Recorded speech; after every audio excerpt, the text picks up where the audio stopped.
office. The next to speak is Mr. Marcos Luis Borges. Marcos Luis Borges de Resende. All right, yes. Marcos was born in a theosophical family, being a son and grandson of theosophists. He joined the Theosophical Society in 1968 at the age of 10. He was one of the leaders of the young theosophical movement in Brazil. He was also one of the founders of the Brazilian Theosophical Publishing House, of which he was the president until 2008, when he was elected as the General Secretary in Brazil. In 2002, Marcos founded a Krishnamurti Study Center. He is a lawyer and a university professor, holding a master's degree in law. He is also judge of a court of elections in Brazil, named by the president of the country. He recently wrote a book with the title Self-Knowledge, published by the Brazilian Theosophical Publishing House. Marcos, you can go there. Thank you. His topic, I've not announced, is treating the topic self-perception and fraternal action. Thank you. Brothers and sisters, I'm very happy to address you in our World Congress of Theosophical Society. The theme of our Congress, which is concerned with brotherhood without distinction as an effective way to awakening, is suitable, topical, and inspiring one. No wonder that the first object of our dear Theosophical Society is the universal brotherhood without distinction. As one of the elder brothers said, brotherhood is the only secure foundation for universal morality. Through it, we can build a society based on higher principles. Why? The human mind is naturally dual. By using the mind to speculate on everything, the human being generates division, which prevents the perception of the underlying unit of all things and of life as it is. By thinking, man creates segmentations, not only on his own mind, but in the world, in relationships, which gives rise to sides, groups, factions, parties, attractions, repulsions, and so on. These divisions naturally generate different interests and therefore conflict, which will be endless while the individual, each one of us, do not realize the division in our own consciousness. Brotherhood, if understood in depth, can be an antidote against the tendency to generate mental divisions and therefore conflict. The word brotherhood, which apparently has a meaning easy to understand, possesses an extraordinary content, much larger and deeper than it appears. At the superficial level, one can say it means to establish gentle, kind, and friendly relations. In many social settings, People are friendly and civilized in appearance, but in their inner attitudes, they are competing, thinking and speaking bad things about each other, envying, and even antagonizing. Therefore, we cannot see brotherhood only as a nice idea. We must penetrate in its deepest meaning, which requires an understanding of life and of ourselves. Brotherhood requires not only civilized action with sympathy and polite manners, but demands an inner attitude without divisions, sides, barriers, or prejudices in our own minds. It implies goodwill, patience, balance, and awareness of the unity in all our relationships. Brotherhood is a natural expression of love, which comes from the awareness of the underlying unity of all life. Such unity is essentially internal. It does not mean that all should live under the same roof in an external sense. This may not be possible for obvious reasons. This unity is in the undivided consciousness, which operates in an integrated and cooperative manner, without imagining sides, because it sees things as they are, without the division or barriers, whether conscious or not, in the screen of the mind. To be effective, to be a reality and not just a word, brotherhood demands necessarily a fraternal action, an open-minded and cooperative attitude, without distinctions of any kind. To make it real in our life, it involves hard work with ourselves and in our relationships through self-knowledge.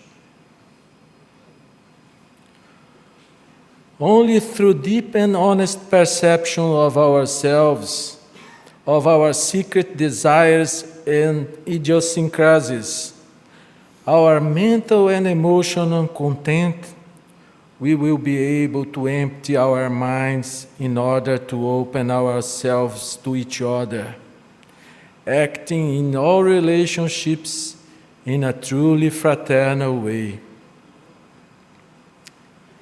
Whenever there is an egocentric tendency and internal and external actions are based on me and my, involving my ideas, my views, my job, and so on, brotherhood will be just a notion or even an utopia, but will not be a reality. Love that comes naturally when there is real perception and true comprehension of the unity does not coexist with the self, which is by nature a separative entity. As a consequence of this, real, genuine, and effective brotherhood, which is a manifestation of love, cannot coexist with egocentrism.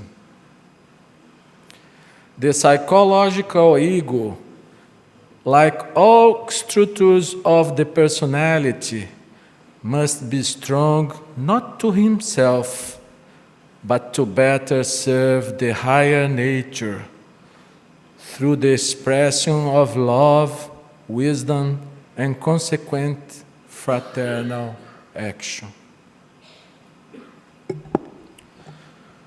Through its first object, our society is firmly structured on the principle of universal brotherhood, without distinction of race, creed, sex, caste, or color.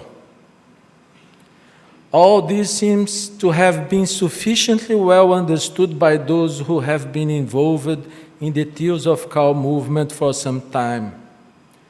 However, we still need to understand in depth the need for absence of personal distinction.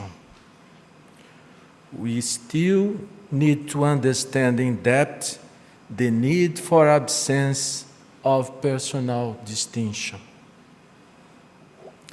Even in the TS, we often witness attitudes that are based on likes and dislikes with personal motivation, whether these exist consciously or unconsciously.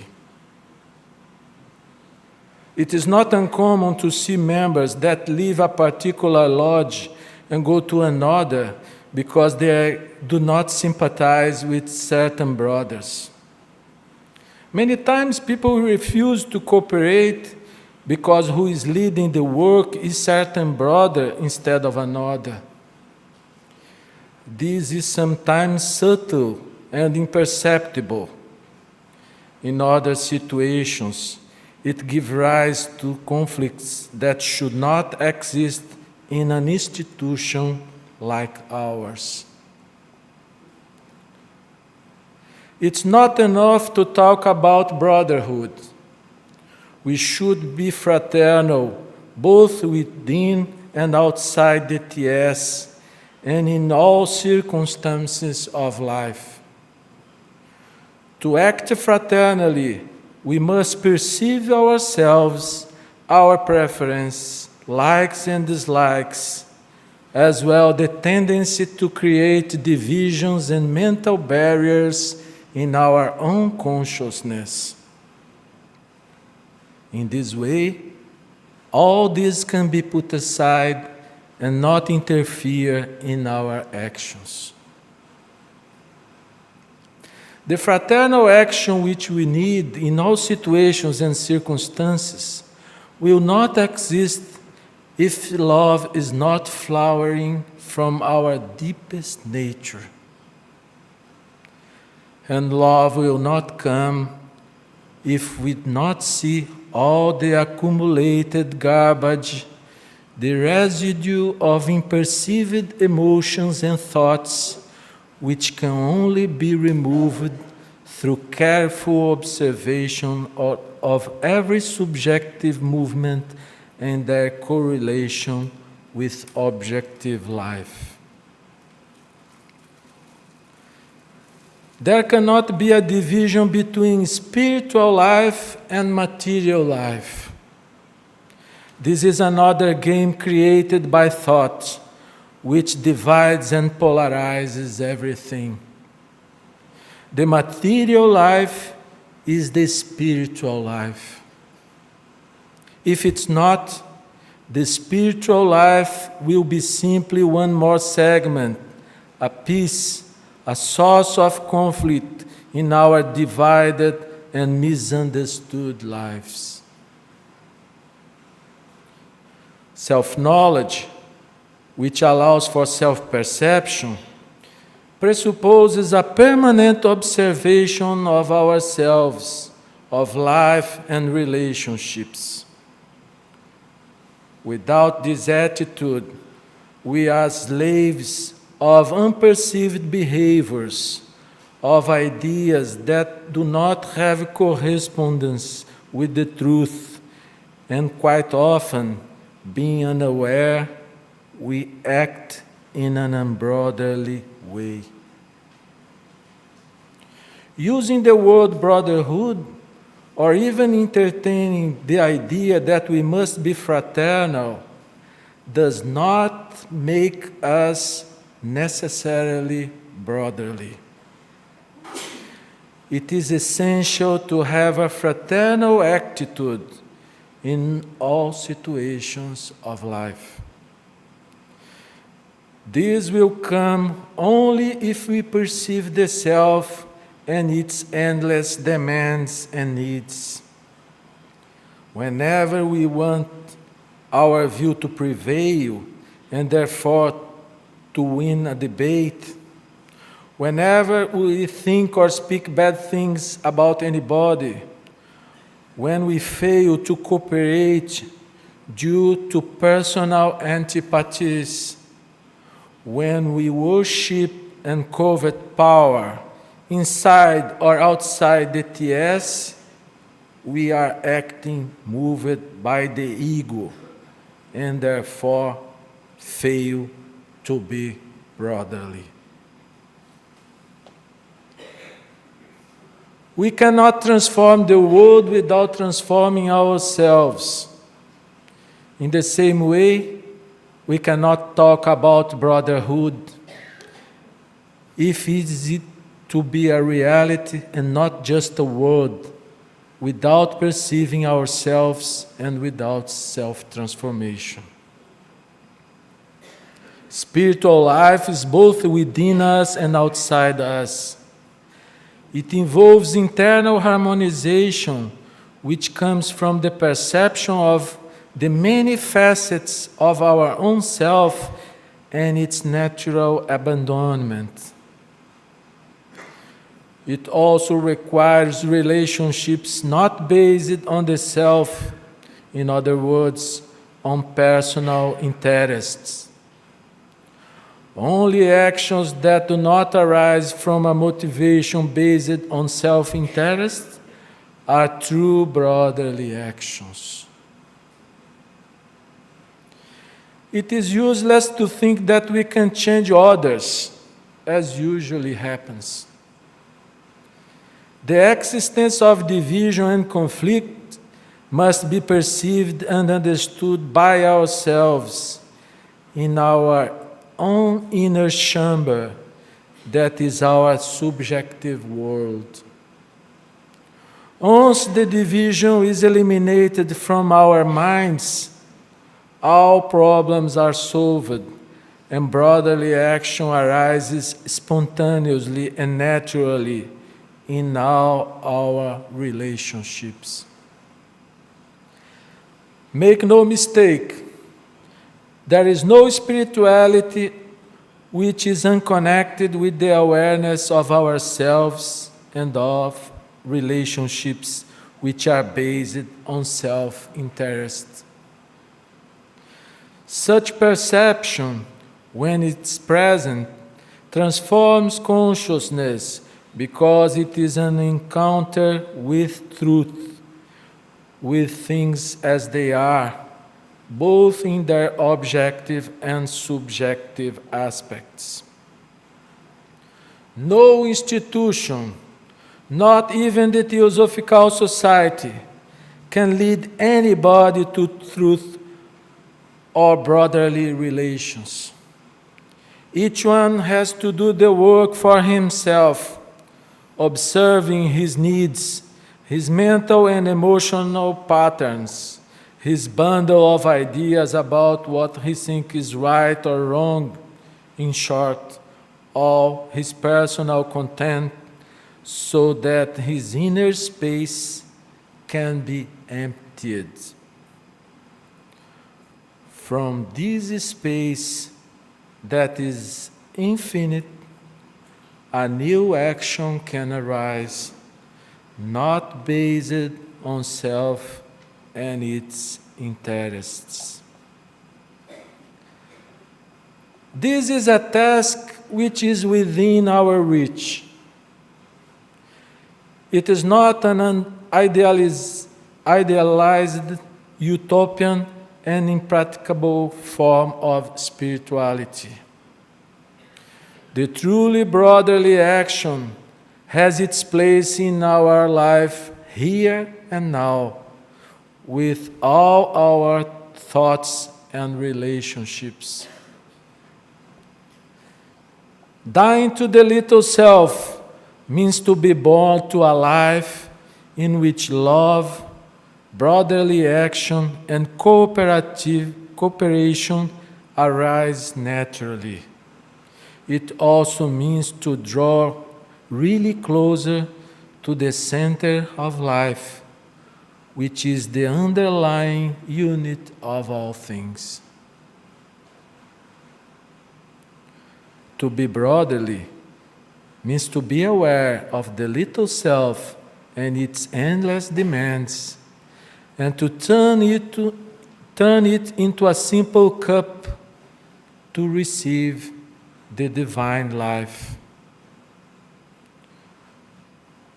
Without being aware of it, we are slaves of this self and of all its interests. Personal interests will not cease to exist because we need to live and move in this world with responsibilities that are inherent to the individual.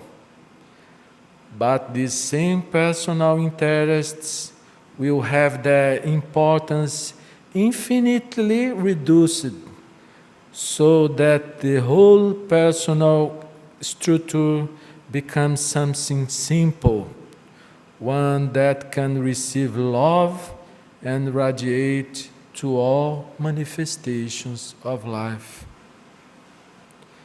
The personal and the impersonal dimensions need to coexist harmoniously in every one of us. This will only be possible if we are aware that everything that is personal is limited. This perception changes the focus of our consciousness and opens the space to that dimension where beneficial, benign energy, which is love, is always present. In this way, we naturally put what is personal aside and serve what is impersonal. If we want our beloved TS to be a light in this world, which is so confused and conflicted, so full of horrors and suffering, we must do our work. If every theosophist is aware of the real meaning of being brotherly, living in accordance with this understanding, many things will change in the world. As one of those responsible for the foundation of our movement said, the value of a group of workers is not measured by the number of people, but by ardent sincerity. If we are not aware of ourselves honestly and humbly, if we do not work hard and constantly on the observation of the self and of the relations based on self-interest, we will not be able to remove the countless obstacles that prevent us to be, here and now, a real and powerful nucleus of the universal brotherhood. If everyone does the work of self-knowledge that needs to be done, if each member is careful and persistent in the observation, which naturally brings about the perception of ourselves and our relationships, if we die to personal interests, sacrificing them in a loving way, on behalf of higher concerns of all mankind, we will be merging into a single body, that will be increasingly effective for the use of the holy ones who guide the destinies of humanity in their work of dissipating ignorance and suffering. Thank you very much.